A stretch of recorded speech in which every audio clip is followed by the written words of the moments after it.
Assalamualaikum warahmatullahi wabarakatuh. Saya mengucapkan terima kasih kepada dosen pengampu mata kuliah Praktikum Manajemen Lembaga Dakwah yang sudah memberikan kesempatan kepada saya untuk menyampaikan materi pada hari ini. Dan juga saya mengucapkan terima kasih kepada teman-teman semuanya. Saya Siti Hamidah, NIM 0104-192038 dari kelas Manajemen Dakwah D semester 7, di mana pada hari ini saya akan menjelaskan materi yang membahas tentang topiknya definisi manajemen lembaga dakwah. Nah, untuk poin yang pertama yang saya akan jelaskan ialah mengenai definisi manajemen. Apa sih itu manajemen? Nah, jadi manajemen adalah ilmu dan seni mengatur proses pemanfaatan sumber daya manusia dan sumber-sumber lainnya secara efektif dan efisien untuk mencapai tujuan tertentu. Jadi, manajemen itu ialah sebuah proses kegiatan kerja dikoordinasikan dan diintegrasi, merupakan fungsi-fungsi manajemen yang mencakup yang pertama ialah pengorganisasian, yang kedua perencanaan, yang ketiga kepemimpinan, dan yang keempat pengendalian. Baiklah, untuk penjelasan poin selanjutnya yaitu mengenai pengertian manajemen menurut para ahli, diantaranya sebagai berikut. Untuk yang pertama, menurut Alex S. Nitisimito, mendefinisikan manajemen ialah suatu ilmu dan seni untuk mencapai tujuan melalui kegiatan orang lain. Nah, jadi manajemen dipandang sebagai seni karena dalam mencapai tujuan organisasi, seorang pemimpin sangat tergantung pada kemampuannya untuk mempengaruhi orang-orang yang menjadi bawahannya.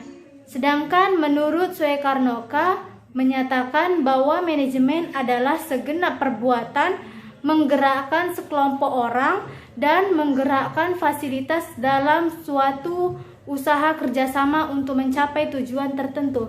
Nah, jadi menurut pendapat tersebut dapat kita ambil kesimpulan bahwasanya manajemen dapat dilaksanakan bila pencapaian tujuan tidak hanya dilakukan oleh satu orang, melainkan lebih dari satu orang.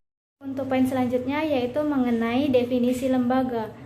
Jadi lembaga merupakan wadah atau tempat orang-orang berkumpul, bekerja sama secara berencana, terorganisasi, terkendali, terpimpin, dengan memanfaatkan sumber daya untuk satu tujuan yang sudah ditetapkan.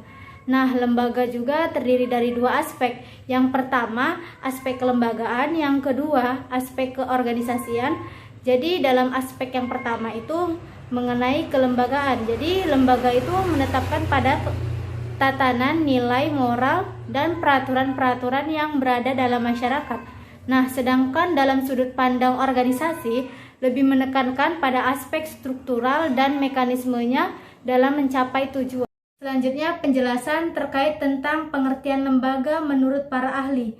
Jadi menurut Rutten dan Hayami, lembaga adalah aturan di dalam suatu kelompok masyarakat atau organisasi yang memfasilitasi koordinasi antar anggotanya untuk membantu mereka dapat bekerja sama atau berhubungan satu dengan yang lainnya untuk mencapai tujuan bersama yang diinginkan.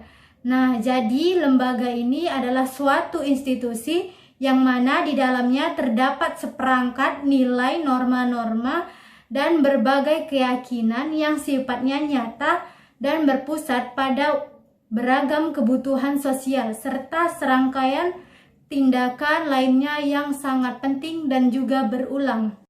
Baiklah, untuk poin selanjutnya yang akan saya jelaskan yaitu mengenai definisi dakwah atau pengertian dakwah. Nah, jadi dakwah berasal dari bahasa Arab, yaitu dakwah yang dalam bahasa Indonesia berarti ajakan.